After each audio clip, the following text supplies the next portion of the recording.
한 가지 재미있는 이야기를 들려드리겠습니다. 뭐 재미가 없을 수도 있어요. 여러분 다 아는 얘기일 수도 있는데요. 각국을 대표하는 10명의 사람들이 한 배에 탔습니다. 근데 알고 보니까 그 배는 수용 인원이 7명이에요. 딱 7명까지 태울 수 있는데 10명이 탔으니까 얼마나 무겁겠습니까? 근데 그것도 모르고 항해를 시작한 거예요. 한참 가고 있다가 갑자기 배에 물이 들어오기 시작한 겁니다. 아마도 무게를 못 이겨서 배에 이제 물이 차오르기 시작한 것이죠. 그래서 거기 있는 사람들이 살기 위해서는 적어도 3사람이 이제 배에서 내려야 할 그런 상황 가운데 온 거예요. 그래서 누가 내려야 될지 서로 눈치를 보고 있는 가운데 그때 제일 먼저 영국 사람이 손을 번쩍 들면서 말하기를 저는 대영제국의 국민입니다. 영국 그 신사의 그 정신을 발휘해서 제가 여러분을 살리기 위해서 배에 내리겠습니다 하고 이제 다이빙을 했어요. 그래서 물속으로 빠졌습니다. 그 다음에 두 번째 미국 사람이 벌떡 일어나더니만 저는 세계 최강의 미합중국 국민입니다. 제가 여러분들을 살리기 위해 희생하겠습니다 라고 하고 물로 뛰어들었습니다. 이제 한 사람 남은 거예요. 누가 자원할까? 누가 과연 이렇게 희생을 할까? 서로 눈치를 보는 가운데 그때 갑자기 한국 사람이 벌떡 일어나더니만 대한민국 만세를 3번 외치고 옆에 있는 일본 사람을 확 던졌대요. 그래서 일본 사람이 결국 죽게 된 거죠. 그 희생으로 말미암아 거기에 있는 사람들이 살았다라는 얘기입니다. 근데 여러분, 그게 진정한 희생과 양보일까요? 그렇지 않죠. 희생과 양보는 자원에서 우러나는 마음으로 해야 되는 거죠. 남이 억지로 강요해서 강압적으로 어쩔 수 없이 하는 것은 진정한 희생과 양보라고 할 수 없습니다. 여러분, 우리가 가끔 누군가에게 양보하는 모습을 볼 때 마음이 흐뭇합니다. 그렇죠? 여기서는 뭐 잘 보지는 못하지만 한국에서는 이제 버스나 지하철에 가면 종종 젊은 사람들이 어르신께 자리를 양보하거나 아니면 임산부나 장애인들에게 양보하는 경우들을 보게 됩니다. 그런데 그것을 볼 때마다 마음이 따뜻해지고 뭔가 이게 흐뭇한 느낌이 들어요. 여러분 왜 그렇습니까? 왜냐하면 그 양보하는 사람의 마음이 느껴지기 때문에 그래요. 그 마음이 얼마나 선한 마음이에요. 자기보다 다른 사람들을 더 생각하고 배려하는 그 마음이 나에게도 이렇게 느껴지니까 따뜻하고 흐뭇해지는 것입니다. 여러분 왜 양보하죠? 나를 위해서. 근본적으로 양보는 그 사람을 위해서죠. 상대방을 위해서 양보하는 겁니다. 그 사람에게 유익을 주고 그 사람이 잘되고 그 사람이 행복하기 위하여 내가 얼마든지 누릴 수 있지만 그것을 그 사람에게 양보하고 희생함으로 말미암아 그 사람의 그런 행복을 경험케 하기 위하여 상대방을 위하여 그렇게 양보를 하는 거예요. 만약에 나를 위하여 양보한다라면 그건 양보를 하면 안 되죠. 나의 유익을 위해서는 그것을 더 챙겨야 되고 그것을 고집해야 되는 거예요. 그래야지만 나를 위한 거죠. 결과적으로 양보, 희생은 상대방을 위한 것입니다. 그렇게 양보한다는 것은 그 사람보다 내가 그 사람을 더 생각하고 그 사람을 더 사랑하고 있다라는 증거예요. 그런 마음이 그 사람보다 더 크기 때문에 그 사람을 위하여 양보하는 것이죠. 따라서 양보하는 사람은 그 사람보다 그 사람을 더 조금이라도 더 생각하고 사랑하는 사람입니다. 여러분, 부모가 자식을 위하여 양보합니다. 왜? 사랑하니까. 자식에 다 맞춰줘요. 왜? 너무너무 사랑하니까. 부모가 자식을 더 사랑하는 거예요. 아무리 자식이 부모를 사랑한다 할지라도 부모의 사랑만큼 더 클 수가 없어요. 그렇기 때문에 부모의 사랑이 위대한 겁니다. 훨씬 더 그 사랑이 커요. 여러분, 사랑하는 사람이 이기는 겁니다. 사랑하는 사람이 승리하는 거예요. 천국은요, 사랑하는 사람이 더 큰 자다라고 말하고 있어요. 이 땅에서는 사랑하기 때문에 희생하고 양보하는 점. 그래서 얼핏 보면, 겉으로 보면 그 사람이 더 손해보고 약하고 또 더 작은 자처럼 느껴질 수 있지만 천국에서는 아니래요. 천국에서는 그 사람이 훨씬 더 큰 자다라고 말하고 있어요. 왜? 상대방보다, 그 사람보다 더 사랑하기 때문에. 천국의 기준은 그 사람보다 더 사랑하는 자가 큰 거예요.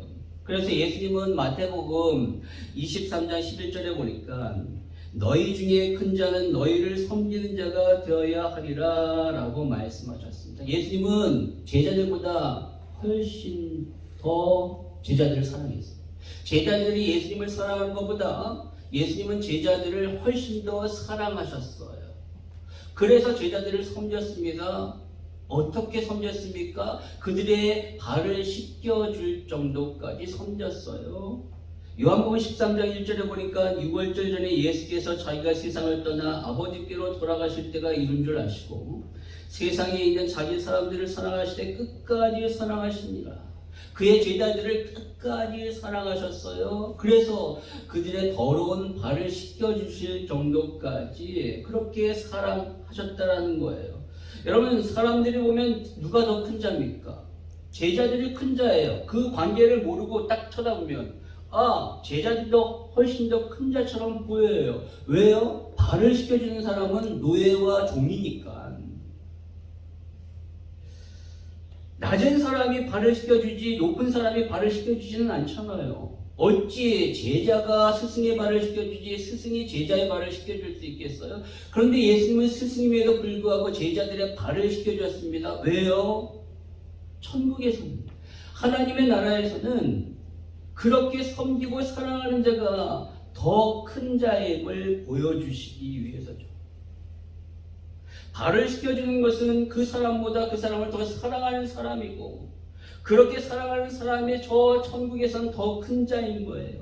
자신을 희생하고 양보하는 자가 더 사랑하는 자이고, 그렇게 사랑하는 자는 이 세상에는 작게 보이고 작게 여기고 그렇게 천하게 여길 수 있지만 저 하늘나라에서는 훨씬 더 크고 귀한 존귀한 자라는 것이죠. 예수님이 그것을 제자들에게 몸소 보여주신 거예요. 저와 여러분이 그렇게 되기를 바랍니다. 예. 여러분의 가족을 위해서, 여러분의 자녀를 위하여, 또한 여러분이 섬기는 그 목장 식구들과 성도들을 위하여 여러분이 더 양보하고 희생하십시오. 그들을 더 사랑하세요. 그것이 낮아지는 것이 아니라 결과적으로 저 하늘나라에서는 하나님 앞에서는 더 큰 자가 되고 더 높은 자가 되는 것임을 우리가 다시 한번 우리의 삶 가운데서 체험하기를 원합니다. 하나님이 그렇게, 여러분이 그렇게 되기를 원하셔요. 더 사랑하셔서 하나님께 더 큰 자로 여기심을 받는, 인정받는 저와 여러분 되기를 바랍니다. 바로 오늘 바울이 그러했어요. 바울이 양보했거든요. 아주 큰 양보를 합니다. 근데 오늘 바울의 양보는요, 분명한 목적을 가지고 있어요. 목적이 있는 양보예요. 근데 이 목적은요, 이 땅에 예수를 믿는 저와 여러분에게 너무나도 큰 도전이 되는 그 목적입니다. 왜 우리가 양보를 해야 되는가? 왜 우리가 희생을 해야 되는가? 바로 바울이 가졌던 그 목적 때문에, 동일하게 우리도 그 목적 때문에 희생하고 양보해야 돼요. 과연 그게 뭘까요? 오늘 바울의 양보는 어떤 것일까요? 우리가 오늘 그것을 알기를 원합니다. 우리 지난 시간에 바울이 이제 3차 전도 여행을 마치고 두로와 가이사라에서 많은 사람들이 바울이 예루살렘에 가지 않기를 만류했어요. 왜냐면 거기 가면 큰일 난다는 것을 알기 때문에 바울 선생님 가지 마십시오 라고 했음에도 불구하고 바울은 하나님께 받은 자신의 사명 때문에 목숨을 걸고 예루살렘에 가겠다라고 하고 이제 드디어 오늘 본문에 예루살렘에 도착하게 됩니다. 바울이 예루살렘에 도착했는데 오늘 17절 18절에 보니까 그 예루살렘에 있는 믿음의 형제들이 바울을 막 환영했어요. 그리고 나서 바울은 여기 보니까 야고보와 장로들을 만나 문화를 나눕니다. 근데 오늘 여기 보니까 그 야고보라고 나오는 이 야고보는요, 예수님의 12 제자의 그 야고보가 아니라 바로 예수님의 동생 야고보를 말합니다. 이미 사도행전 12장에서 예수님의 12 제자 중 한 명이었던 야고보는 순교했거든요. 그리고 그 예수님의 동생이었던 야고보는 예수님의 메시아 되심을 믿지 못했어요. 왜냐하면 자기의 형인데, 육신의 형이었는데 그가 메시아고 하나님의 아들이라는 사실이 도저히 믿겨지지 않다가 예수님이 죽으시고 부활하신 것을 알게 됩니다. 부활을 알게 되고 그것을 목격한 이후에 그가 완전히 예수 그리스도를 구주로 메시아로 받아들이고 난 이후에 그의 믿음의 성숙도가 엄청나게 높아져서 결국은 너무나도 성숙한 믿음의 사람이 되어 예루살렘 교회의 나중에는 탑 리더십이 됩니다. 이제 리더가 된 거예요. 바로 오늘 바울은요, 이 예수님의 동생 리더가 된 야고보와 장로들, 즉 예루살렘 교회 중직자들을 만나서 문안하고 그들에게 선교 보고를 하는 거예요. 자신이 어떻게 전도 여행을 했는가, 1차, 2차, 3차 전도를 통했는가를 이렇게 보고를 합니다. 근데 여러분, 여기서 우리가 알아야 할 것은, 그의 보고를 통하여 우리가 아주 알아야 할 것은 바로 그가 자신의 사역을 어떻게 여기고 있는가, 어떻게 생각하고 있었는가를 우리는 살펴보아야 한다는 거죠. 이게 굉장히 중요합니다. 바울은 과연 어떤 마음으로 전도 여행을 했을까요? 바로 하나님이 나를 통하여 하나님 당신의 일을 이루셨고 그 모든 것들은 하나님께만 영광을 돌려야 한다라는 그러한 마음으로 사역했다는 거예요. 그러니까 모든 영광, 자신의 어떠한 자랑이나 자신의 어떠한 공로를 전혀 드러내지 않니 오직 이 모든 것들이 하나님께서 하셨다라는 그러한 마음으로 그는 자신의 사역을 평가하고 있어요. 오늘 19절 말씀을 같이 읽도록 하겠습니다. 시작. 바울이 문안하고 하나님이 자기의 사역으로 말미암아 이방 가운데서 하신 일을 낱낱이 말합니다. 아멘. 여러분, 결국 그가 말한 이 말은 누가 했다라는 거예요? 하나님이 하셨다는 거죠. 네, 우리 8절에 보니까 하나님이 이방 가운데서 하신 일을 낱낱이 말했다. 결국 자신이 했던 모든 이 전도여행의 사역은 다 하나님이 하셨다라는 거예요. 하나님. 그런데 누구를 통하여 하셨는가? 바로 자신을 통하여 하셨다라고 말해요. 자신의 사역을 통하여 하셨다라는 거예요. 여기서 말하는 자기의 사역으로 말미암아라는 이 말은 헬라어로 디아테스 디아코니아스 아도투라는 말인데, 여기서 우리가 익히 좀 들어왔을 듯한 단어가 하나가 있어요. 그게 뭐냐면 디아코니아라는 단어입니다. 그 단어는 뭐냐면 봉사, 섬김, 그리고 헌신, 그런 뜻이에요. 봉사하고 섬기고 헌신하고 수고한다. 바로 바울은 지금 자신의 이 수고와 봉사와 헌신을 하나님이 사용하셔서 하나님이 당신의 일을 이루셨다라고 얘기를 하는 거예요. 여러분, 여기서 주체는 바로 자신이 아니라 하나님이시라는 거죠. 하나님이 그렇게 하신 거고 자기는 하나님 앞에 도구에 불과한 거예요. 부속물이에요. 부수적인 수단입니다.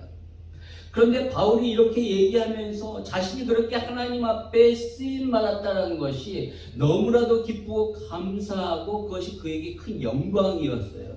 그것을 지금 너무너무 자랑스럽게 그 종직들에게 보고하고 있는 겁니다. 여러분, 우리는 이 보고를 통하여 두 가지를 명심해야 돼요. 첫 번째는 하나님이 우리 인생의 모든 일을 하셨다. 우리 인생의 주권자이시다.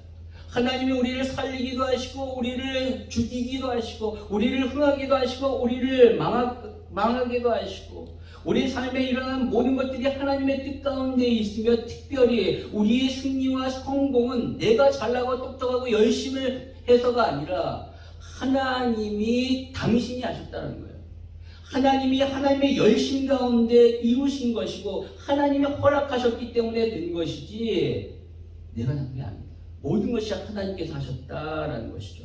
그래서 그것을 인정하고 고백하고 그 모든 것들을 하나님 앞에 영광을 돌리는 것이 가장 필요한 거예요. 지금 바울이 지금 그것을 하고 있는 거예요. 그리고 두 번째는 그러나 내가 아무것도 안 하면서 그러한 나의 삶의 승리와 성공이 주어지는 거 아니에요. 두 번째 우리가 명심해야 할 것은 바로 나는 최선을 다해야 된다. 내 최선을 다하여 그 일을 할 때 하나님은 나의 그 열심과 최선을 사용하셔서 당신의 일을 하신다는 거죠. 분명히 하나님이 일을 하셔요. 하나님이 허락하시고 하나님의 주권 가운데 하나님께서 일을 이루시는데 그 이루시는 과정 가운데 반드시 나의 열심과 최선이 쓰임 받는다는 거죠. 그렇기 때문에 열심히 해야 되는 거예요.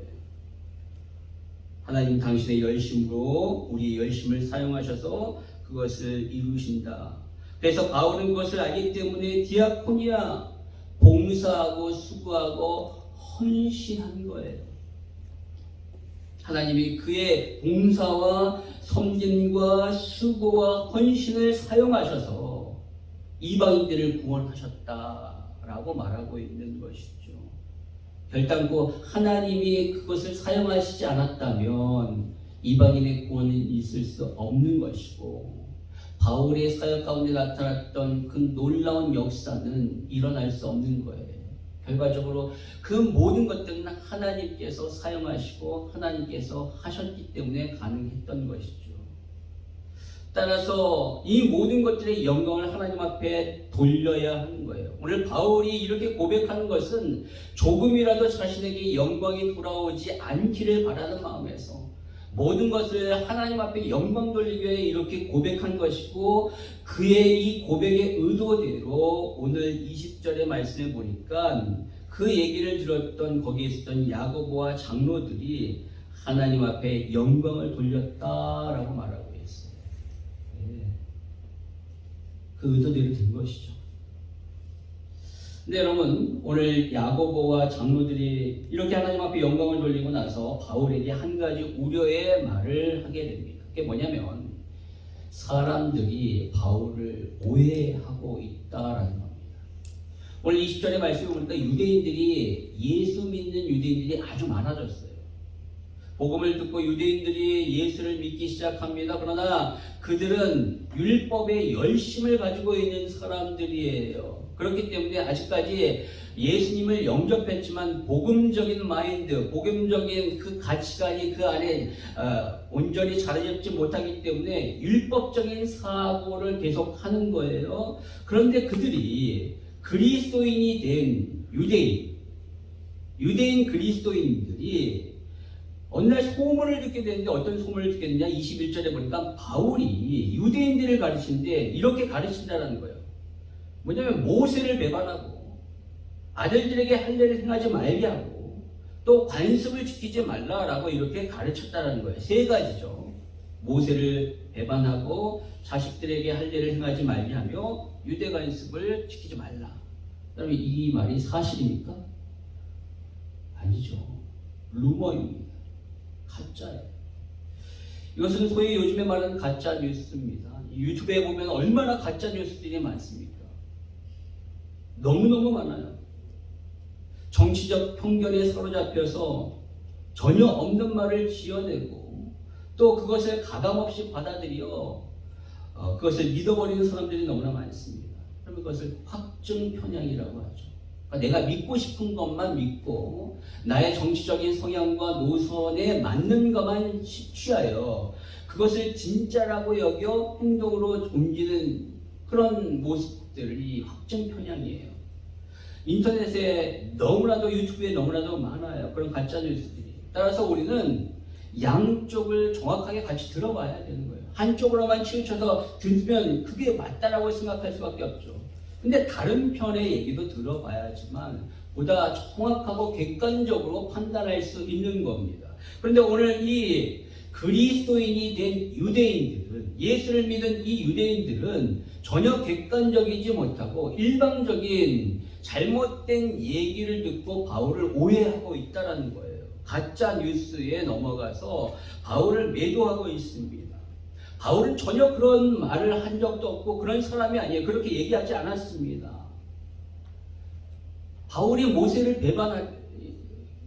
배반하겠습니까? 여기서 모세를 배반했다라는 것은, 모세는 바로 율법을 상징하는 것이죠. 그러니까 율법을 배반했다라는 거예요. 율법을 무시하고 율법을 지키지 않아도 된다라고 바울이 그렇게 얘기했다라는 것이죠. 율법은 아무 소용이 없다라고 이렇게 얘기를 했다라는 거예요. 전혀 그렇지 않습니다. 오히려 바울은요, 율법이 하나님으로부터 주어진 것이기 때문에 좋은 것이고 선한 것이고 필요한 것이다 라고 말해요. 율법을 절대 무시하지 않습니다. 다만 율법 자체로는 구원을 받을 수 없고, 그 율법의 역할은 우리로 하여금 죄인이라는 사실을 깨달아 그리스도께로 더 나아가게 하기 위한 몽합선생의 역할을 했을 뿐이다 라고 얘기한 거예요. 이것은 율법이 필요 없다는 말이 아니라 그 역할까지 했기 때문에 이 역할까지 하는 율법은 있어야 된다는 거예요. 좋은 것이라는 거예요. 율법은 필요한 것이지만 율법을 절대시하거나 그 율법을 지켜야지만 구원을 받는다라고 얘기하는 것은 잘못됐다라는 것을 바울은 얘기했던 거예요.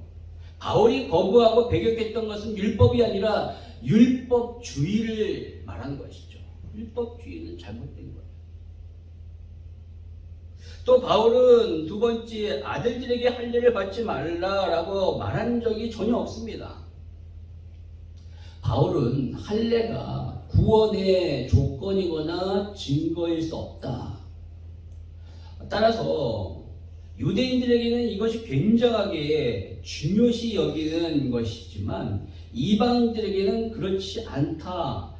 그렇기 때문에 할례를 이방인들에게 그렇게 강요해서는 안 된다는 거죠. 그러니까 할례는 받아도 되고 안 받아도 되는 것이고, 가장 중요한 것은 마음의 할례를 받는 것이 가장 중요하다라고 바울은 이렇게 얘기했던 거예요. 그 말은 할례가 소용없고 할례를 무시하는 말이 아니라는 거예요. 만약에 그가 할례를 무시했다면 왜 디모데에게 할례를 받으라고 했을까요?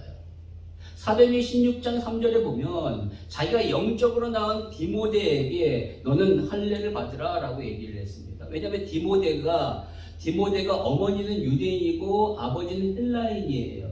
온전한 유대인이 아닌 것이죠. 물론 유대사회에서는 모계를 따르기 때문에 어머니가 유대인이면 자신을 유대인이라고 이렇게 얘기를 합니다. 그러나 아버지가 헬라인이기 때문에 이방인의 피가 섞여서 굳이 할례를 받을 필요가 없습니다. 그럼에도 불구하고 바울이 디모데에게 할례를 받으라고 한 것은 그가 복음을 증거할 때 유대인들의 괜한 시비거리가 될 수 있기 때문에 그것을 방지하기 위하여 디모데에게 할례를 받으라고 이렇게 한 거예요.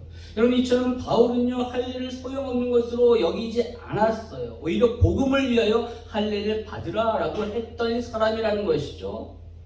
전혀 잘못된 얘기를 그 유대인 그리스도인들은 듣고 있는 거예요. 그래서 쉽게 판단을 했습니다. 마지막으로 바울은요, 관습을 지키지 않아도 된다고 말한 적이 없어요. 오히려 그는 유대인의 관습을 아주 철저하게 지켰습니다. 그가 어디를 가든 간에 그는 안식일에 회당을 찾아 하나님의 말씀을 듣고 강론했어요. 유대인들의 관습대로. 그리고 사도행전 18장에 보면 그가 하나님 앞에 뭔가 서원했던 것이 있어요. 서원을 했어요. 그리고 그 서원을 마무리하기 위하여 갱그리아에서 머리를 깎았다라고 말을 합니다. 그리고 그 깎은 머리를 가지고 성전이 있는 예루살렘에 가서 그것을 태웠어요. 그 모든 것들은 바로 유대인의 관습이거든요. 근데 그것을 따랐다라는 거예요. 유대인들은 하나님 앞에 서원을 할 때 그 서원하는 기간 동안에는 머리를 깎지 않습니다. 머리를 길러요. 그러니까 단기 나시린으로 하나님 앞에 있는 거예요.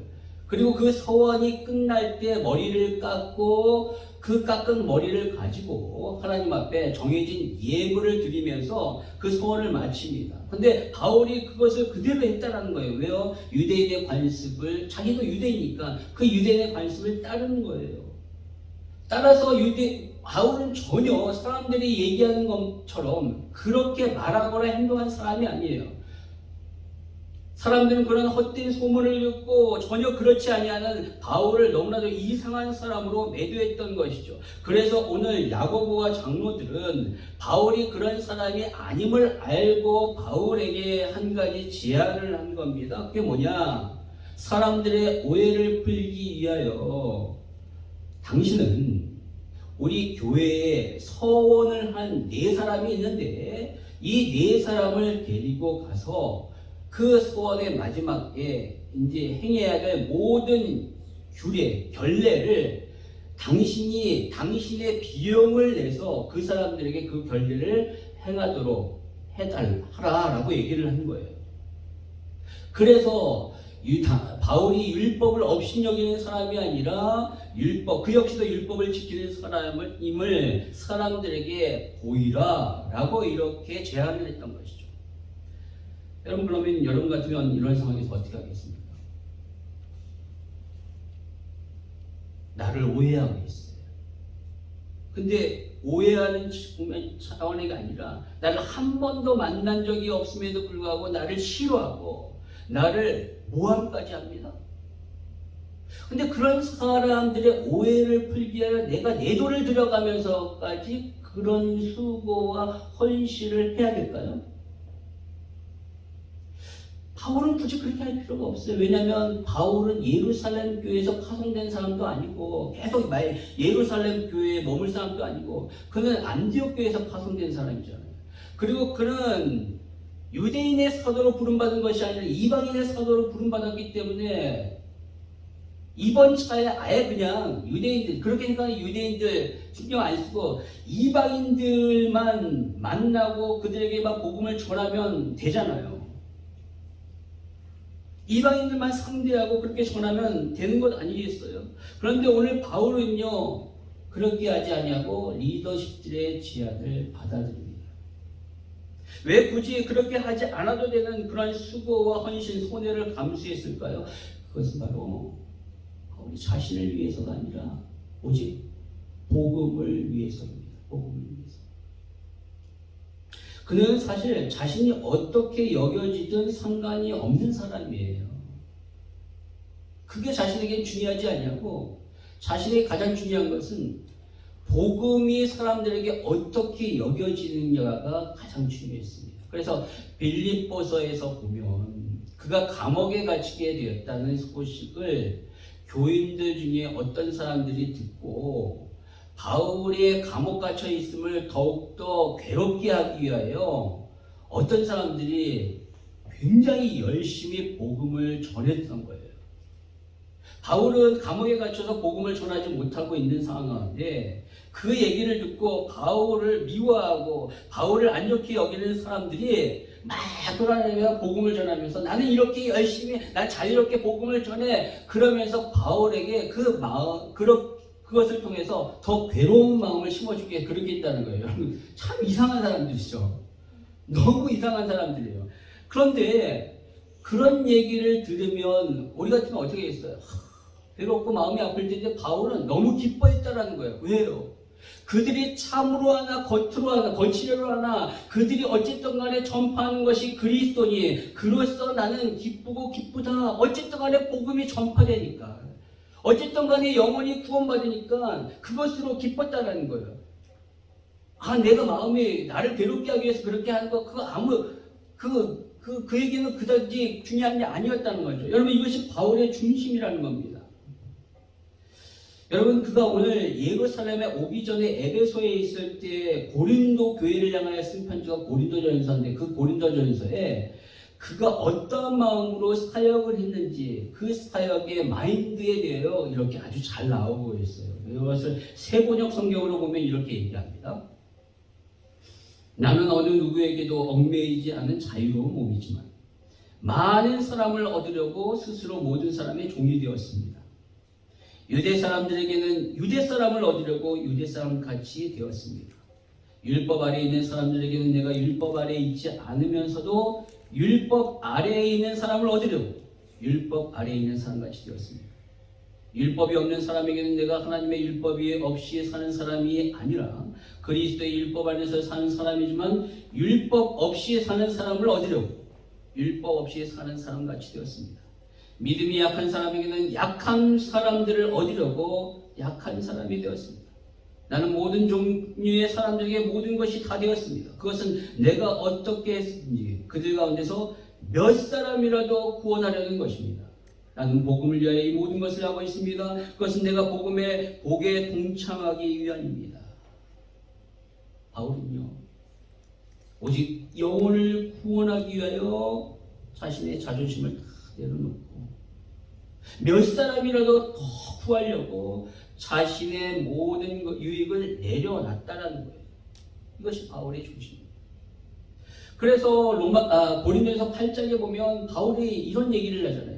자기는 앞으로 고기를 평생 안 먹겠다 라고 얘기를 해요. 왜 안 먹는가?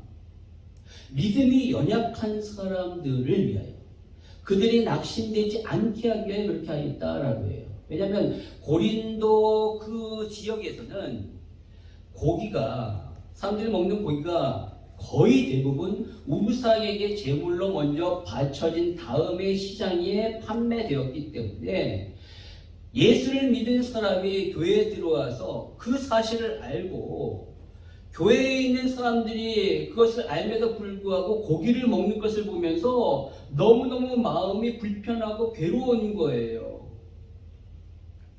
어떻게 무사하게 드려진 제물을 그들이 먹지? 예수를 믿는다고 하면서 그렇게 생각하는 사람들이 있다는 거예요. 그런데 바울은 뭐라고 하냐면 그렇게 먹어도 돼. 왜냐하면 우상은 아무것도 아니기 때문에. 우상은 아무 힘이 없고 그것은 헛된 것이기 때문에 우상에 드려진 제물에 어떠한 영적인 무슨 더러움이나 영향력이 전혀 없는 거야. 고기는 먹도록 하나님이 우리 주셨으니까 그거 먹어도 아무 상관이 없어 라고 얘기를 했어요. 근데 그 얘기를 들었음에도 불구하고 그래도 우상에게 바쳐진 영적으로 더러워진 거 아니야? 근데 그것을 먹네? 중식이라는 사람, 어떤 사람들이, 교회 지도자라는 사람들이 그걸 먹네? 그것 때문에 막 시험을 받으려고 하니까 바울이 뭐냐면, 그러면 나는 그 사람들을 위하여 고기 안 먹겠다.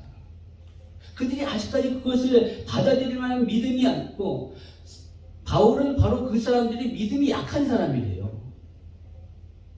오히려 우리는 믿음이 더 좋은 사람이고 믿음이 강한 사람이라고 생각하는데 바울은 그렇게 생각하는 사람 믿음이 약한 사람이라고. 복음의 그 내용을 알고 고기를 아무 두려움 없이 먹는 사람이 오히려 믿음이 강한 사람이라고 말하는 거죠. 근데 바울은 그렇게 믿음이 약한 사람이 있다면 그 사람을 위하여 나는 평생 고기 먹지 않겠다라고 얘기하는 거예요. 왜요? 그 사람이 실족하지 않기 위하여. 그 사람의 영혼을 붙잡기 위하여 그렇게 했다는 거죠. 그러니까 뭐냐? 바울은요. 얼마든지 자기가 취할 수 있음에도 불구하고 자기가 누릴 수 있음에도 불구하고 그것이 그 사람에게 영적인 실족과 나쁜 영향을 미치고 또 그 영혼이 떠나갈 수 있는 가능성이 있다면 그것을 그냥 버렸던 거예요. 포기했다는 거예요. 한 영혼이라도 더 얻기 위하여 더 많은 사람들을 하나님 품으로 인도하기 위하여 그는 양보하고 희생했다는 것이죠. 여러분 이것이 바울의 중심이라는 거예요. 바울의 인생에 있어서 선택은요 자신의 유익이 아니라 복음의 유익이에요. 그의 결정의 기준은 뭐냐면 영혼이라는 거죠. 영혼을 살리는 거죠. 내가 어떻게 하면 편안하게, 내가 어떻게 하면 더 행복과 만족을 얻는 것이 아니라 영혼을 얻기 위하면 내 것을 희생하고 포기하고 양보했다라는 것입니다. 그것이 저와 여러분의 기준이 되기를 원합니다. 그것이 돼야 돼요. 여러분 무엇 때문에 양보합니까? 무엇 때문에 희생합니까? 오직 복음을 위해서 하십시오. 영혼을 살리기 위하여, 실족하게 하지 않기 위하여 그렇게 하십시오. 그것이 우리가 가져야 될 기준인 것입니다. 여러분 조심하십시오. 희생하고 양보하는 것, 그것은 이 땅에서 어리석게 보일 수 있고, 그것은 낮은 자들이 하는 것처럼 보여질 수 있어요. 그러나 저 하늘나라에서는 가장 현명하고 가장 높은 사람이 되는 길입니다. 왜요? 하늘나라에서는 누가 더 사랑하느냐, 그 사랑으로 말미암아 높아질 때, 희생하고 양보하는 사람이 그 사람보다 더 사랑하는 사람이에요. 그렇기 때문에 하늘나라에서는 높은 사람이 되는 것입니다. 여러분이 받을 그 영광의 상을 바라보시면서 복음을 위하여, 영혼을 위하여 희생과 양보의 자리까지 나아가십시오. 이번 한 주간도 그것을 여러분의 삶에서 훈련하고 연습하여 그렇게 하나님 앞에 큰 자 인정받는 그런 삶이 되시길 주님의 이름으로 축원합니다.